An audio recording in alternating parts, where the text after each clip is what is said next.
Hello, my name is Stephanie Costanzo. My NSU identification number is N02181381. So the first question, why do I want to become an occupational therapist, and how did you first become aware or interested in OT? So why do I want to become an occupational therapist? I have always had a passion for helping people. Specifically when I was in high school and had knee surgery, I went through physical therapy, and just seeing what the healthcare professions can do for you changed my life and made me go on that direction. So after getting my bachelor's degree, I got an entry-level job as working as an exercise physiologist, and I got to work under an OT and a PT, and I got to see the differences, and I fell in love with something I didn't even think of or that I really knew much of, which was occupational therapy, and using my creative ways to be able to figure out different exercises to strengthen certain things. So when they went home and did those activities of daily living, like showering and getting changed and making food, we did exercises to strengthen certain things so they were able to do those things at home and be as independent as possible. That's how I became interested in OT, because I ended up working with both aspects, and I like to be able I was able to use those creative ways to be able to do that for them. How do I view the difference between occupational therapy and physical therapy? So in my experience with working with both parties, occupational therapy is having the activities of daily living aspect. So trying to figure out ways and making sure that it's safe to be able to do different activities on their own. Pediatrics specifically is in the act of play, making sure that they're doing those different things to be able to socially interact with others, versus geriatrics, where you're just trying to see, okay, can you get out of bed? Can you dress yourself? Can you do certain things? So they're able to live independently. And if they can't, what can we do? Versus physical therapy, where you are, in a sense, fixing something, fixing an issue that can come about, or that comes about. When occupational therapy, you're trying to avoid it, essentially.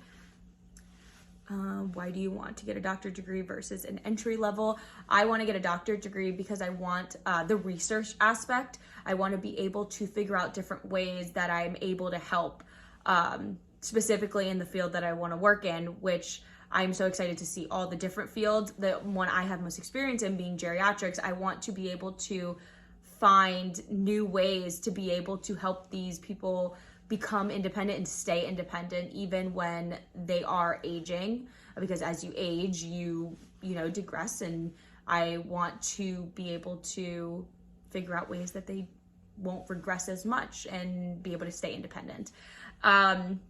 Where do you see yourself in 10 years, and how can NSU occupational therapy program help you achieve those goals? So where do I see myself in 10 years? I see myself working in that geriatric setting and figuring out different ways to help them. I personally fell in love with working with lower functioning individuals, and being able to strengthen them, being able to see their progress has just made me love my field even more. So I do see myself working with those low income and low functioning individuals.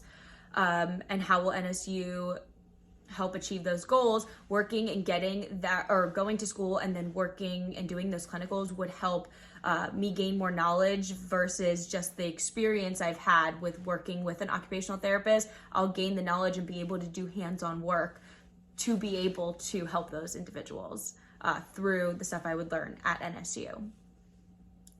What do you want to know about the NSU Tampa Bay entry-level doctorate program? What are the reasons for wanting to attend this program versus others? So what I would like to know about the program is just how it runs, basically. So like the progress. So you go in, you do the 70% online, and then you come in and do hands-on work. So I guess my only thing that I would want to know is just how the weekends run, and is it certain weekends versus other weekends, or certain months versus other months, and just how that would run specifically. and what are the reasons I want to attend versus other programs. I personally am in the work field. I currently work a full-time job, and I would love to be able to create another opportunity myself with being able to scale back and still work, but still go to school and be able to hire my field, because I currently work at a field that I'm ready to move up and achieve more. So the reason I want to go to NSU is because they have the option to do online, which I think is amazing for people that are moms and working people that are people in the workforce. So I feel like that would benefit me the most. Versus other programs where I'd have to go to school full time and I'm not able to do other things, such as work and be able to pay bills. Please describe your experiences with online learning. What do you think it takes to be successful? So my experience with online learning, I finished my bachelor's degree when COVID hit. So 2020, I finished out my summer semester, my fall 2020, and then my spring when I graduated with the exercise science program at Florida Gulf Coast. So I had to flip from being all hands-on there 5 days a week to online learning, teaching myself different exercises, teaching certain flexibility, like myofascial release and stuff through Zoom, which was definitely challenging, and took a learning curve. It took some time to be able to get adjusted. I've always been good with online classes only because I'm very organized. I put to-do lists, I have a planner, I write down and make like check off lists so I know what needs to get done in a timely manner. So that's what it takes to be successful, is always making sure that you're writing down what needs to be done, marking it off, keeping a planner. I have like 3 to-do lists just to make sure I check them off, to make sure I have everything done. And I feel like that is what got me through my last year at FGCU through my bachelor's degree. And I feel like it would make me successful following those same steps. Let's see. Describe why culture diversity and subsequently culture competence is an important consideration in the field of occupational therapy. So I believe that culture diversity and subsequently like culture competency is very important, because you need to have a patient that feels comfortable with you no matter what, no matter their skin color, their diverse, like whatever they are, whatever culture they come from, you need to give them the same respect, the same type of service and health benefits, and give them all that you have to be able to make them feel as comfortable as possible. If you show them that you aren't comfortable because maybe they're from a different culture, they're not going to want to work with you, which can come into an unsafe environment. They can get hurt. They cannot do what you ask to make sure that they are safe because they don't trust you. So it's very important that you come off as professional, presentable, and you don't discriminate on anything, because anyone can need occupational therapy. It doesn't matter who they are. So you need to treat them with the same respect so they can give the respect to you, so you can have that mutual bond to be able to successfully do what you need to do to create those goals to get to them, or else you're just going to keep regressing and the person's not going to succeed with what that needs to be done and why they're getting occupational therapy in the first place. Scenario 1, after taking a very hard exam, you find out that several of your classmates get a copy.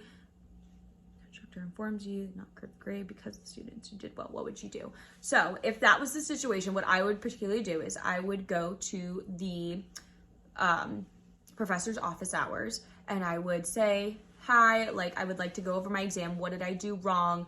I feel like I studied and I did all I needed to do, but obviously it wasn't enough. I was wondering if others got different help or different an exam like paper maybe coming through your office hours. And if the professor were to say no, I'd say, okay, like from what I've heard through conversation, that was something that happened with some type of paper, or someone got the answers. So I didn't know if I was doing something that I could have controlled to be able to do better on the exam. So what can I do next time? And that's kind of how I would go about that. You're working in an outpatient clinic and your clients have hand surgery, not good progress, your surgeon's poor reputation. So what I would say, if someone were to approach me in a clinical situation, I would say that I understand that you're upset that you aren't healing as fast and as well as you would like to at this point. Everyone heals at their own rate, and you just need to take, it takes time, and we will do what needs to be done to slowly progress and figure out maybe you need more of something or less of something and go from there. I wouldn't address the negativity on one of the surgeons because that isn't for my my words, my recommendations. I just go through and go what is based on from what happened, and you go and you just explain that, you know, sometimes, like I said, people progress at a different rate, and let's focus on what we can figure out to do to make you successful and hit those goals that we're looking for. Describe your strengths and identify areas in which you know you need to grow. So I feel like my strengths are communication, and that I am able to take something, whether it's hands-on or reading it, and be able to figure out and make creative decisions on if there's an issue, okay, what else can we do? I feel like I'm very quick on my feet, which is good in situations where if something doesn't work, I'm able to figure out another way to do it that may be more beneficial to the person. Some things I need to work on is,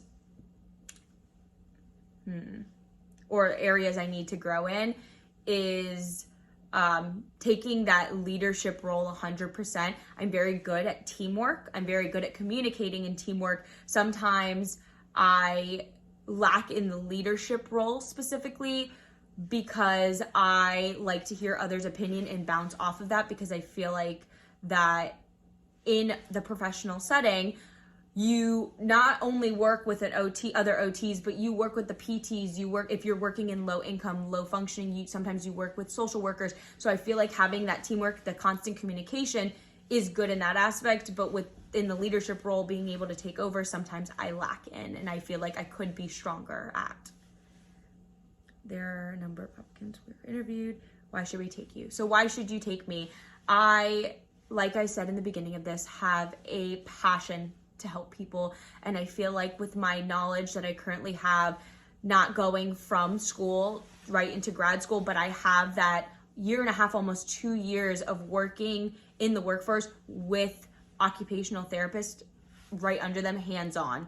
I have the experience working with different populations, and I feel like with that, I'm able to come in with a really steady mind that, okay, where do I need to fill in the gaps? Like, I've heard of this, now let's take this knowledge up a level and come to this decision or come to this aspect on what we're learning, and as well as learn more into other topics like pediatrics and older adults, which I've worked with just like geriatrics, and I have some experience with working with pediatrics as well, just little. But I feel like you're taking on someone that is going to wholeheartedly dive in to a program with that's something that she loves, and I'm hardworking, and I feel like I would just be a great asset to have on your program. So I hope you do take into the consideration that I would be a good fit for your program and accept me. Thank you for your time. I appreciate it immensely, and hopefully talk to you soon. Thank you. Have a great day.